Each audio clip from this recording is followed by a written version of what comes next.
بسم اللہ الرحمن الرحیم۔ B S Urdu 4th semester, اور اس میں کورس ہے عالمی کلاسک۔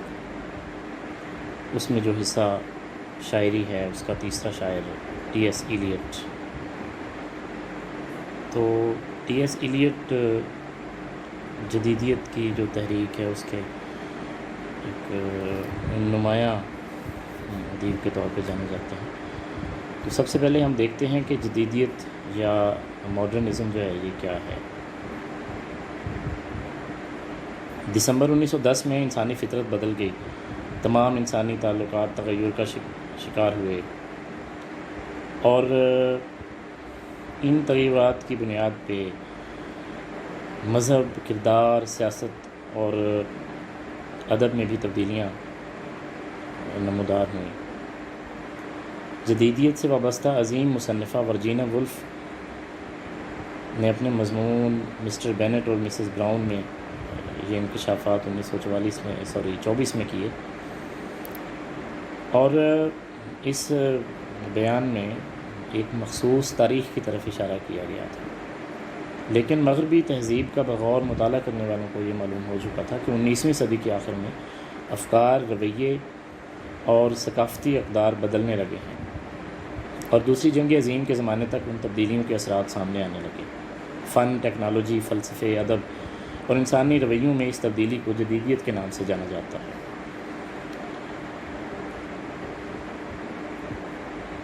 جدید زمانے کی خصوصیات کے حامل افکار، اصول، خیالات اور ان کے مطابق عمل جدیدیت یا جدت پسندی ہے۔ جدیدیت قدامت کی ضد ہے، چنانچہ جدت پسندی قدامت پسندی کی ضد ٹھہرے گی۔ یوں تقلید، قدامت پسندی اور ماضی پرستی سے گریز جدیدیت کی تعریف میں شامل ہے۔ رومانیت کی طرح جدیدیت بھی ایک ادبی اور ثقافتی تحریک ثابت ہوئی، اور اس نے تمام فنون، سیاست اور فلسفے کو اپنی لپیٹ میں لے لیا۔ مختلف فنون میں جدیدیت کا اظہار مختلف صورتوں میں ہوا۔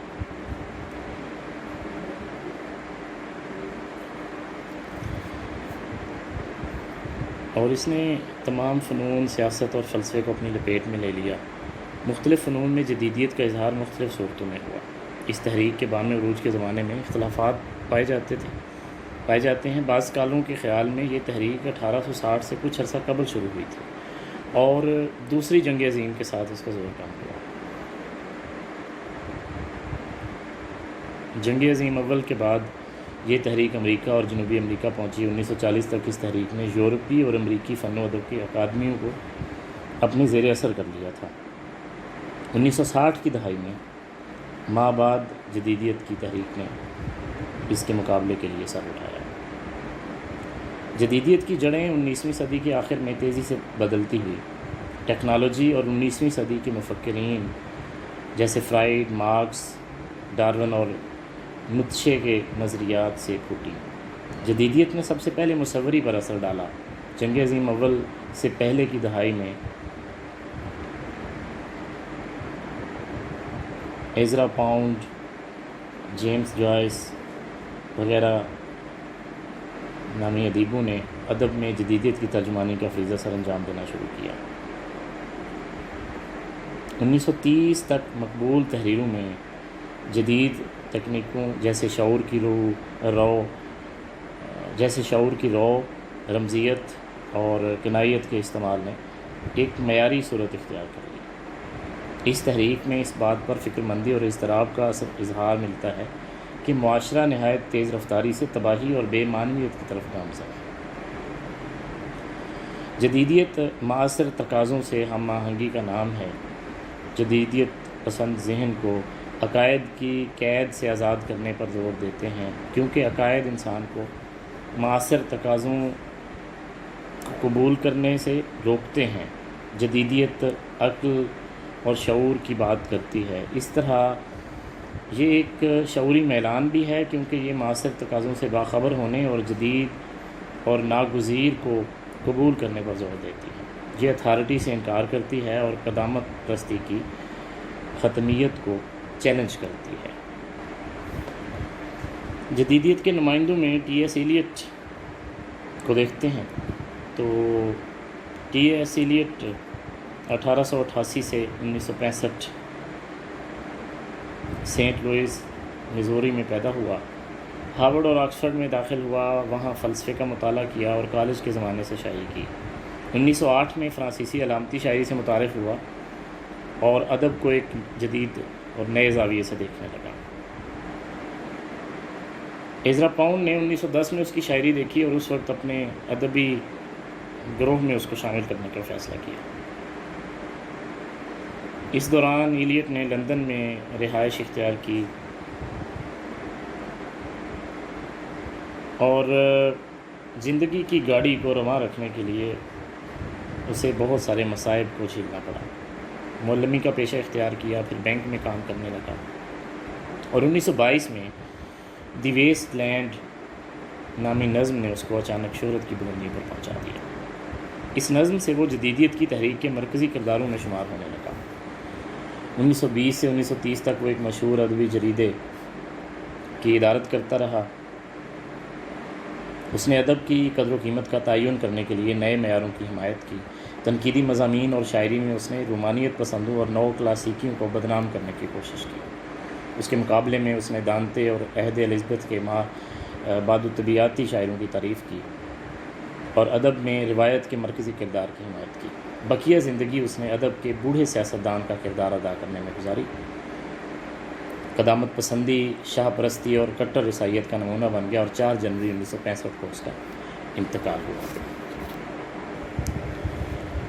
دی ویسٹ لینڈ، ایلیٹ کی شہرہ آفاق نظم دی ویسٹ لینڈ 20ویں صدی میں مغربی تہذیب کے زوال کا ایک نوحہ بن کر سامنے آئی، جس کی کوئی دوسری نظیر سامنے نہیں ہے۔ کہا جاتا ہے کہ یہ نظم کئی ہزار مصروں پر محیط تھی، لیکن ایلیٹ نے یہ نظم نظر ثانی کے لیے ایزرا پاؤنڈ کو بھیجی اور ایزرا پاؤنڈ نے اس میں بہت زیادہ کاٹ چھانٹ کر کے اس نظم کے آدھے سے زیادہ مصرے نکال دیے، اور اب یہ نظم صرف 432 مصروں کی نظم ہے۔ اگرچہ اس سے نظم کی تفہیم میں کچھ دشواریاں بھی پیدا ہوئیں، لیکن اب بھی وہ ادب عالیہ کا ایک عظیم شاہکار ہے۔ پہلی جنگ عظیم 1914 سے 1918 تک جاری رہی اور یہ نظم 1922 میں لکھی گئی۔ پہلی جنگ عظیم کے بعد پورا یورپ ذہنی اور روحانی کشمکش اور تہذیبی و معاشی و معاشرتی خلفشار کا شکار تھا۔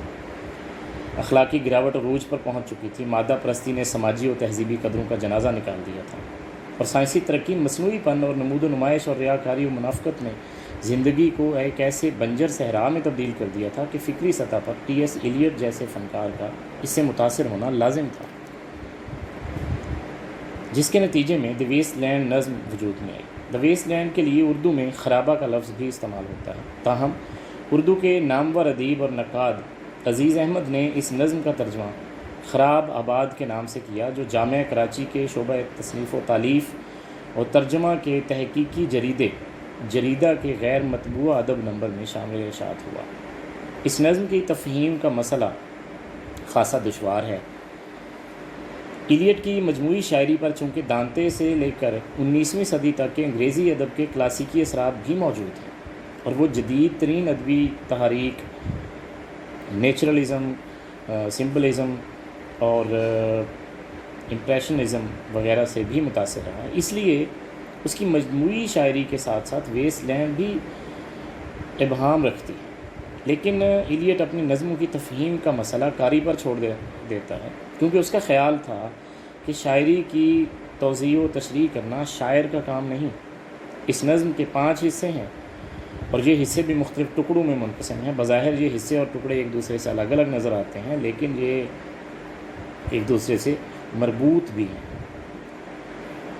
بقول ڈاکٹر جمیل جالبی، ہو سکتا ہے کہ اجرا پاؤنڈ کی کاٹ چھانٹ کے دوران کچھ ایسے مصرے بھی حذف ہو گئے ہوں جو ان حصوں کو مربوط کرنے میں مددگار ثابت ہوتے ہیں۔ نظم کے 5 حصوں کے عنوان یہ ہیں: نمبر 1، مردوں کی تدفین، بریل آف دا ڈیڈ۔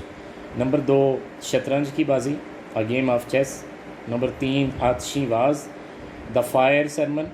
اور نمبر 4، پانی کی موت، ڈیتھ بائی واٹر۔ اور 5واں ہے بادل کی گرج نے کیا کہا، what the thunder said۔ نظم کا پہلا حصہ مردوں کی تدفین، بریل آف دا ڈیڈ، ایک لیتھونین عورت کی سرگزشت سے شروع ہوتا ہے جب وہ ایک طرف تو جاڑے کے موسموں کو یاد کرتی ہے جب زمین برف سے ڈھکی ہوئی تھی اور سوکھی جڑوں میں تھوڑی بہت زندگی باقی تھی، دوسری طرف بہار کے خوبصورت ذکر کے ساتھ نظم یوں شروع ہوتی ہے: اپریل بڑا ظالم مہینہ ہے، مردہ زمین پر پھولوں کی پرورش کرتا ہے، خواہش اور یاد کو یکجا کرتا ہے۔ لیکن کمال یہ ہے کہ بہار کا ذکر ہونے کے باوجود اس حصے میں خزاں رسیدگی کا نوحہ بہت نمایاں ہے۔ خزاں میں بھی قوت نمو رک جاتی ہے اور اس طرح گویا یورپ جو تہذیبی ترقی کی بنا پر بظاہر بہار آفرینی کا حامل نظر آتا ہے، روحانی زوال کی بنا پر خزاں کا شکار ہے۔